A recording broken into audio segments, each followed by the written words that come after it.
really feel like this. I'm just trying to judge based on your appearance. But like, you get a question, and you know you ought to be able to figure it out, but it's still perplexing you for some reason. And you're like, oh, I want to solve it. And the thing is, I remember doing research about motivation because in my degree I had to do like educational psychology and that kind of thing. Which is why I've talked about Stanford Prison and what have you at random times. God, So I studied psychology because I wanted to know about, go look it up. Yes, I know, it's I wanted to know about what motivates people, right, to learn something. And one of the answers people had was, well, okay, if they know that something's going to be used in the real world, like out when they finish school and that kind of thing, they're like, okay, well, that's going to be valuable. Like, that will make people want to learn something because they think, I'm going to need to learn this later, so I will learn it now. And people use the reverse logic when they're like, why should I have to learn this? Because I'm never going to need to know this later, like in my real life, right? So people seem to use that logic. The problem with it is, you think about it for your own, what you've been going through and learning, and what you've most enjoyed learning over the last, few years. Morning. That's okay. I think most of you enjoy learning things that actually really still have nothing to do with real life and work, and like things you have to do in the real world. You just enjoy learning them because they give you a challenge or they're interesting, right? And this is a classic example. Like, I know, and I'm not going to pretend that you're ever going to use parametrics in real life when you leave here. Even if you're like an engineer or something, you might need to have like a basic understanding, but a computer will mostly do it for you. But it's an interesting question. Well, what if you are a computer? You might be able to know it for later. Then, if you have a business, you'll employ some other guy to do the maths for you. Anyway, okay.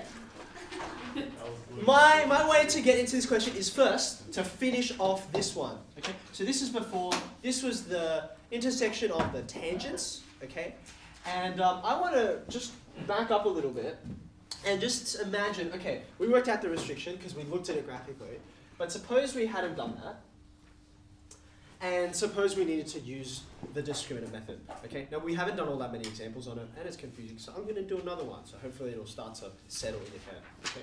So if I'm at this point, I've done D, P, C, R for restrictions, okay? And I decide I'm going to use the discriminant method. How do I go about it? Where do I even start? I'm going to have some quadratic in there somewhere, right? Which is why discriminant only comes up with quadratics, okay? So the question is, where will the quadratic appear? If you remember, if you go back to your notes, the key is that, so I keep forgetting to get things off my desk. The key is that we need an equation relating x. Why x and not y? X is the domain. Because I want a restriction on the domain, not a restriction on the range. Even though in some ways that might be useful as well. I want an x restriction, okay? So I'm going to relate x to one of the parameters, okay? It doesn't matter which one it is, okay? But I need to get an equation with x and just one of them, okay? So I'm going to take this line as my starting point, okay? Because I've already got x and the parameters together, okay?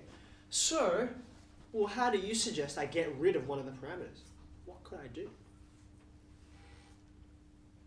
What could I use? What have I got that can, I've got two parameters, I only want one. Yeah, I'm going to use this guy again, right? Because this relates the two parameters together. So if I can change the subject to this, say change the subject to Q, right? Then I can sub it in and get rid of all the Q's, right? So how do I do it? How do I make Q the subject? Yeah, okay. So let's move that, how should I do this? Move that 2PQ over, leaving just a P on the other side. Yeah? Oh, did I do it backwards? I did it backwards, sorry. It's P, 2PQ minus Q. That better? Yeah. Now I factorize, so take that Q out, 2P minus 1.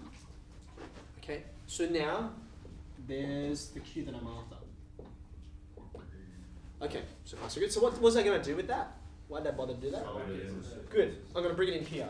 Okay, now, it does look terrible, and this is why most of you, I need a 2 as well, most of you rightly avoid the discriminant method for finding out the restriction. Okay, and that's why some teachers flat out don't teach it. Okay, you've experienced that already.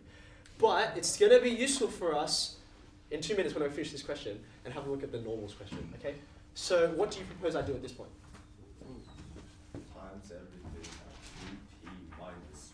Good, let's do it. Okay. 2p minus 1x. Okay. 2p minus 1 times 2p.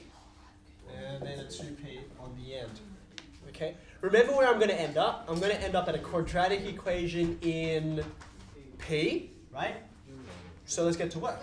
2px minus x.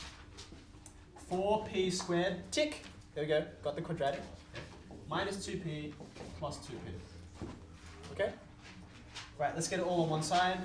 Kick all of these guys over and cancel those. 4p squared minus 2px plus x.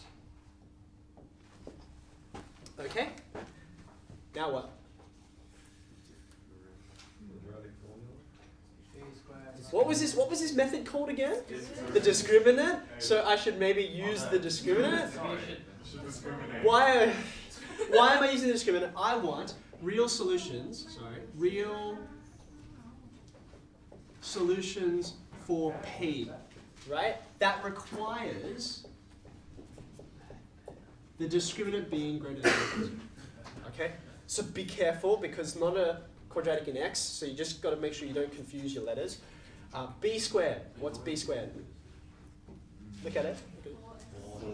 It'll be, well, B is minus 2x. 4x. So it's 4x squared. Wouldn't you write it in a less confusing manner? B squared minus 4a. What is A? 4. C. What's C? Just X. Okay, good. Divide through by 4, I guess. X squared minus 4x greater than or equal to 0. And that is a parabola that hopefully you recognize. Whoa. 0, 4. Okay, so hooray, I landed at the same restrictions that I got before, which is a relief. Okay, but I think that is more work. Number one, it's more work, and number two, it's conceptually hard. Okay, you're like, what do I have to do here? And what kind of, you've got to get the order right, and okay, it's hard, right? But you can't avoid it sometimes.